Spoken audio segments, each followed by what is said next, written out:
bertemu bertatap muka dalam keadaan sehat walafiat.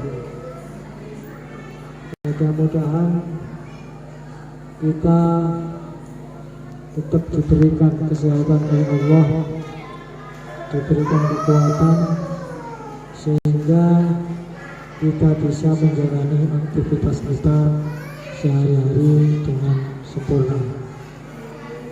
Kita nanti hari lahir Pondok Pesantren Darussalam yang ke-71.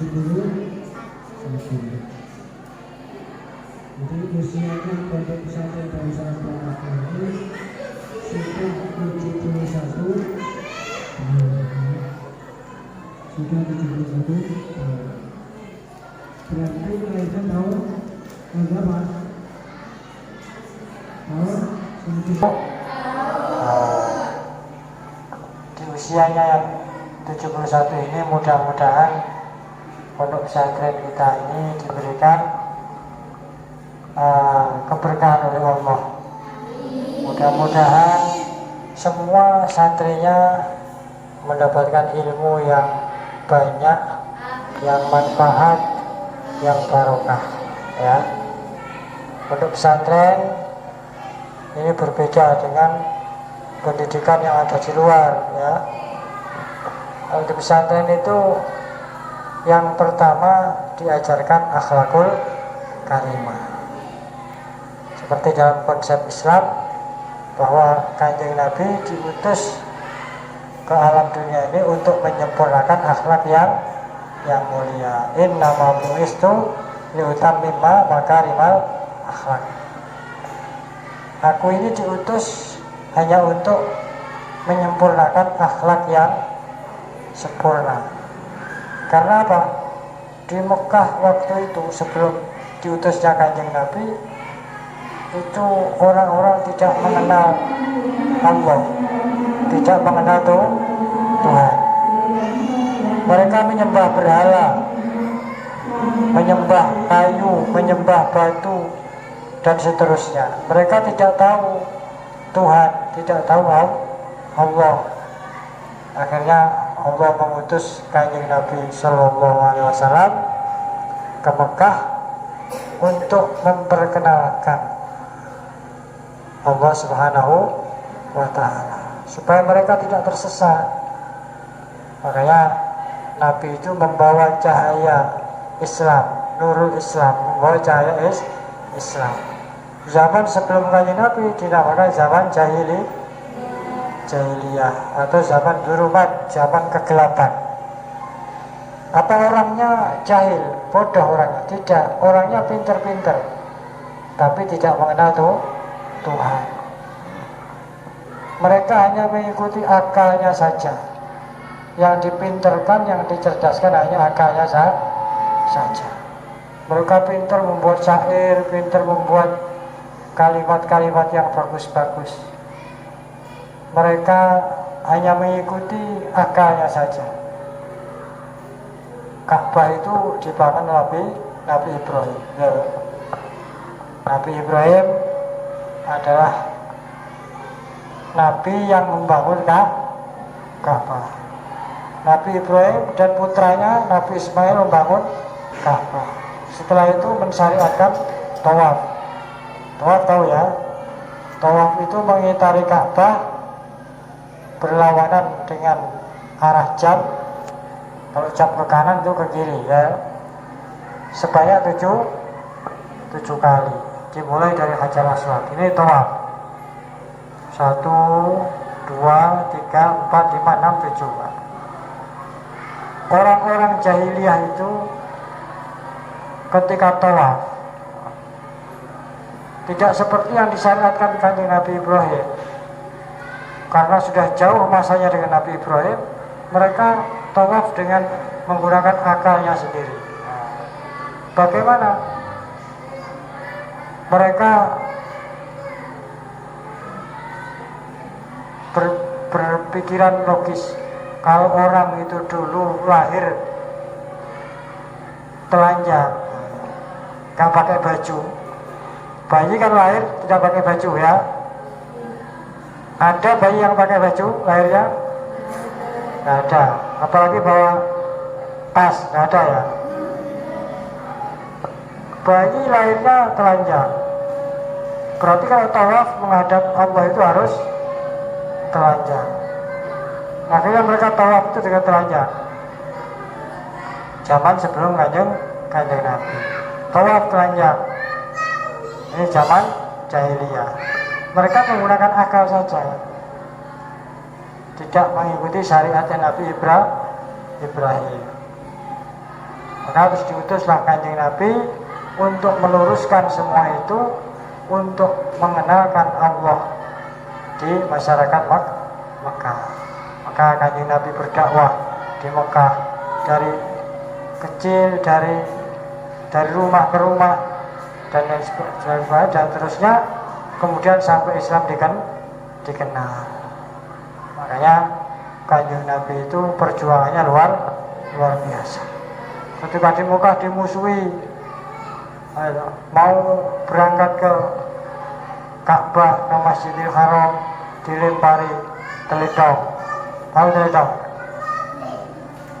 Lewat di depannya rumahnya orang tingkat begini diludahi. Terus begitu. Tapi kanjeng Nabi tidak pernah membalas.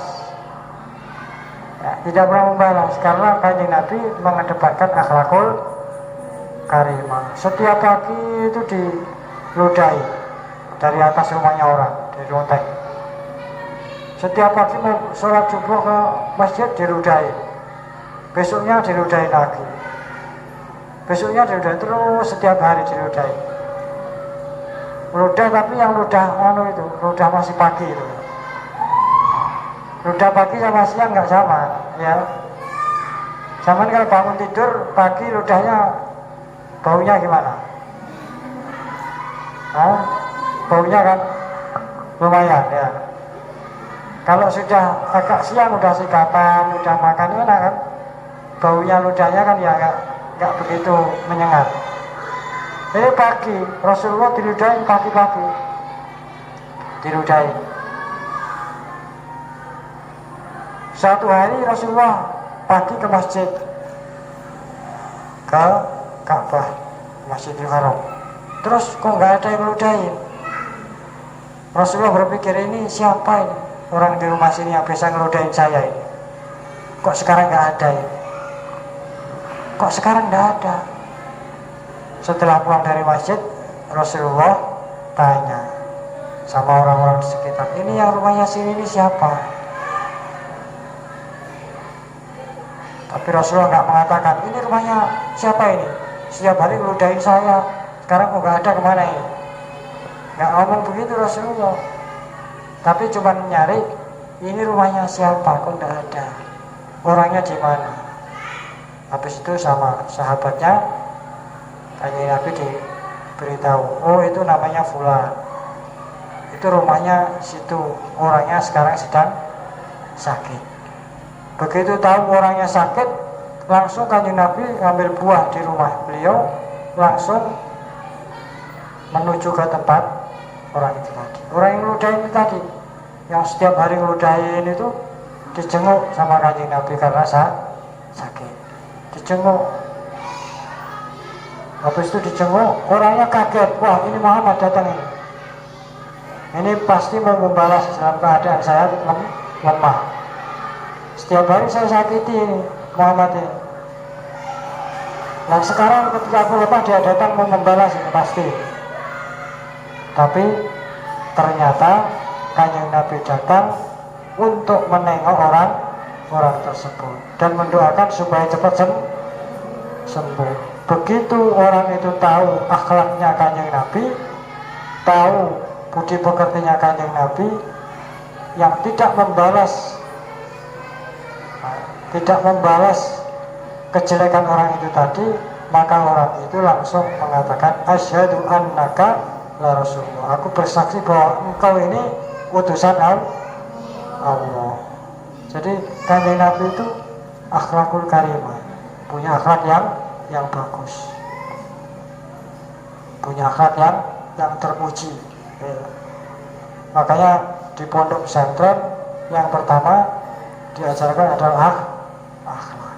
Bagaimana akhlak kita terhadap Allah, bagaimana sholat kita, bagaimana puasa kita, bagaimana nanti kita belajar yang lain-lain, kewajiban-kewajiban kita. Setelah itu akhlak kepada gurunya.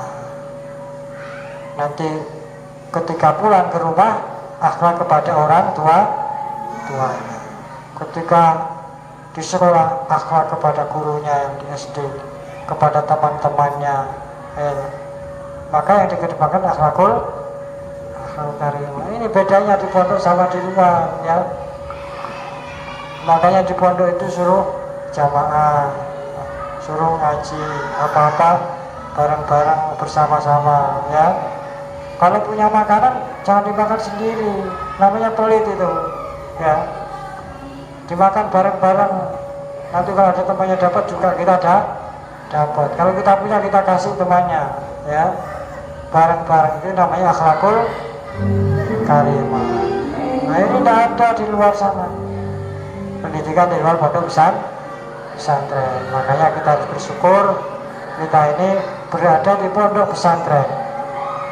Berada di pondok pesantren. Alhamdulillah pada malam hari ini kita merayakan ulang tahun yang ke 71. Sudah berpuluh-puluh tahun pondok pesantren berdiri, dari mulai tahun 1951 sampai sekarang terus begitu. Dulu pondok pesantren ini di dalam hutan, ya.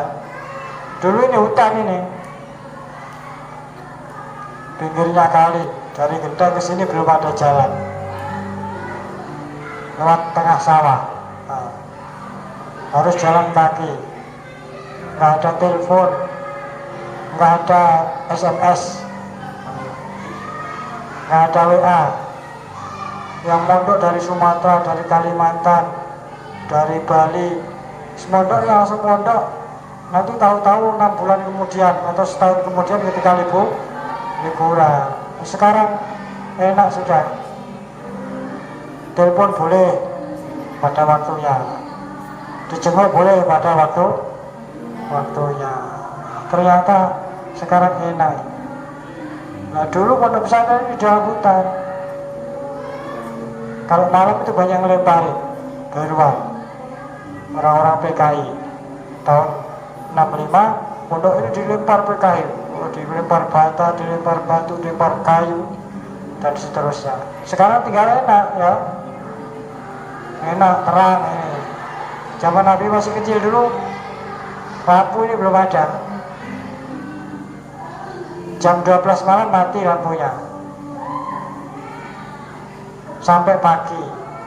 Siang itu tidak ada lampu, siang nggak ada lampu sampai malam, baru malam ada sebentar, nanti jam 12 malam mati lagi. Nah, itu. Jadi sekarang alhamdulillah listrik sudah ada, air sudah ada. Dulu kalau bulan 10, bulan Oktober itu mandinya di sungai Kali Baru itu, ya. Tahu Kali Baru, ya? Itu banyak mbak-mbak kinder dulu. Jadi kalau mandi dijaga, ya. Di bawah itu dijaga, takutnya ada mbak-mbak kinder. Kalau kinder tinggal dijaring, ditulungi sama kakak.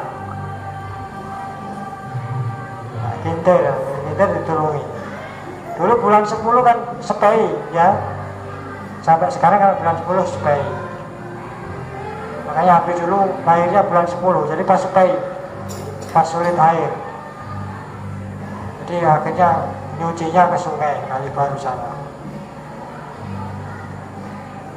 Jadi bisa dicari kalau musim sepai berarti ulang tahunnya habis itu. Ulang tahunnya musim sepai. Jadi nyucinya ke sana, nyuci popok ke sungai. Di sini tidak ada air, sat, sumurnya itu sat, kering sumurnya. Karena apa? Sepai. Sekarang sudah enak, sudah air melimpah setiap hari. Tapi hebatlah penggunaan air. teman-teman kita banyak di pondok, di asrama sana banyak yang masih membutuhkan air. Alhamdulillah kita harus bersyukur, kita pondok pesantren kita ini semakin berkembang.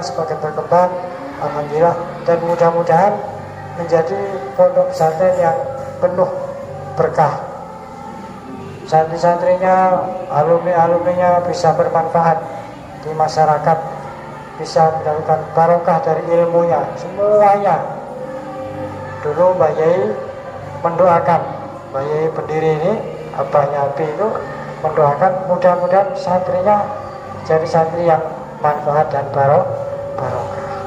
Manfaat jadi apa saja sudah, jadi apa saja, yang penting ngaji. Nanti di rumah jadi apa-apa sudah, jadi apa-apa, bisa apa-apa, yang penting manfaat.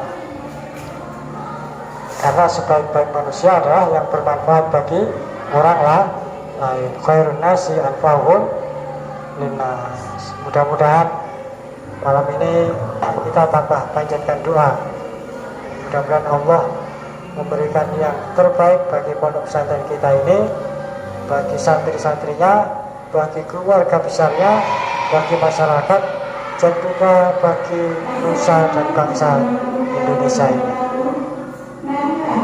Al-Fatihah. Alhamdulillah. Iya kan udah, iya kan